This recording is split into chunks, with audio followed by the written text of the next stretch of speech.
গুরুত্বপূর্ণ একাধিক ব্যক্তিকে রিমান্ডে নেওয়া হয়েছে। এ নিয়ে আরও খবর জানাতে মিন্টু রোডের ডিবি কার্যালয় থেকে সরাসরি যুক্ত হচ্ছেন সহকর্মী আরিফ হোসেন।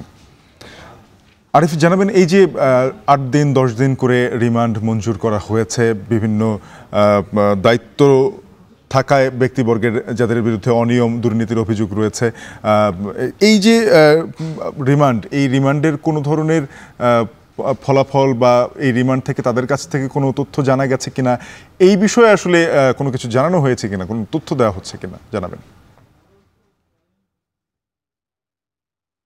শাফিন, আপনি নিশ্চয়ই জানেন যে সাবেক যেই সরকার ছিল সেই সরকারের 6 জন গুরুত্বপূর্ণ ব্যক্তি ইতিমধ্যেই রিমান্ডে রয়েছে, যার মধ্যে সাবেক শিল্প ও বেসরকারি বিষয়ক যে প্রধানমন্ত্রী উপদেষ্টা ছিলেন সালমান এফ রহমান, তিনি কিন্তু অন্যতম।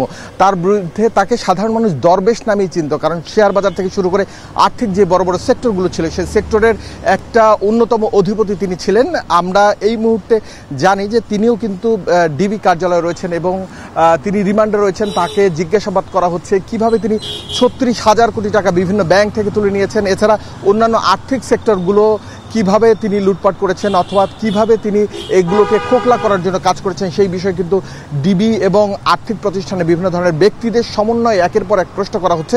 যদিও এ বিষয়ে গুরুত্বপূর্ণ কিছু তথ্য পুলিশের পক্ষ থেকে পাওয়া যাচ্ছে বলেও আমরা জানতে পেরেছি। এছাড়া রয়েছেন জিয়াউল আহসান, আপনি নিশ্চয়ই তাকে চেনেন, যিনি আয়না ঘরের জনক হিসেবে পরিচিত এবং মানুষের ব্যক্তিগত যেই গোপন তথ্য রয়েছে সেই তথ্যগুলো তিনি আড়ি পেতে একটি নির্দিষ্ট দলের জন্য কাজ করতেন, এমন অভিযোগ তার বিরুদ্ধে ছিল। তিনিও খুনের মামলায় এই মুহূর্তে রিমান্ডে রয়েছেন এবং তিনি আগের যে সরকার ছিল সেই সরকার পরিচালনা এবং মানুষকে বিভিন্নভাবে তাদের নিয়ন্ত্রণে রাখার জন্য যেই কৌশল এবং যেই আড়ি পাতার বিষয়গুলো ছিল সবকিছু দেখতেন। এছাড়া যারা বিরোধী মতের বিরোধী দলের ছিলেন তাদেরকে আয়না ঘরে নিয়ে গিয়ে বছরের পর বছর আটকে রেখে এরপরে নির্যাতনের যেই বিষয়গুলো সেগুলো রয়েছে। এছাড়া গুম খুনের যে বিষয়গুলো, একটি মাস্টার প্ল্যান তৈরি হয়েছিল যার মাধ্যমে বিরোধী মতের বেশ কিছু মানুষকে খুন করা হয়েছে, এমন অভিযোগ বিএনপি এবং জামাতের পক্ষ থেকে দীর্ঘদিন পর্যন্ত ছিল এবং এই খুনের জনকও কিন্তু বলা হয়ে থাকে জিয়াউল আহসানকে। সবকিছু মিলিয়ে এছাড়া রয়েছেন জুনায়েদ আহমেদ পলক,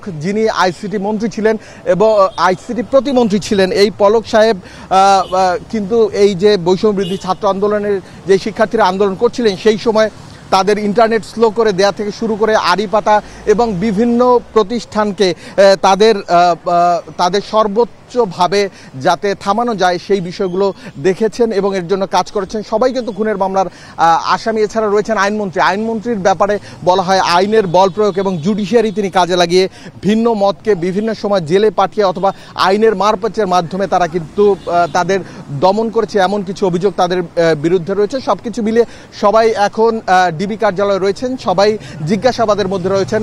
ডিবি থেকে আমাদেরকে জানানো হয়েছে তারা কিন্তু বিভিন্ন সময় গুরুত্বপূর্ণ তথ্য দিচ্ছেন এবং গুরুত্বপূর্ণ তথ্য তাদের কাছ থেকে পাওয়া যাচ্ছে। এখন পর্যন্ত 6 জন যেই ব্যক্তি রয়েছেন, 6 জন ব্যক্তির মধ্য থেকে সৈকত, ঢাকা বিশ্ববিদ্যালয় ছাত্রলীগের যিনি সাধারণ সম্পাদক ছিলেন, সেই সৈকত এই আন্দোলন বৈষম্যবিরোধী শিক্ষার্থীদের যে আন্দোলন ওঠা থেকে শুরু করে ছাত্রলীগের বিভিন্ন ধরনের বল প্রয়োগ এমনকি গুলির ঘটনাগুলো সবকিছু জিজ্ঞাসাবাদ করছে ডিবি পুলিশ। এখন পর্যন্ত জিজ্ঞাসাবাদে গুরুত্বপূর্ণ তথ্য পাচ্ছে এমনটা আমরা নিশ্চিত হতে পেরেছি। তবে জিজ্ঞাসাবাদ আরও কয়েকদিন চলবে, অর্থাৎ তাদের রিমান্ড শেষ না হওয়া পর্যন্ত।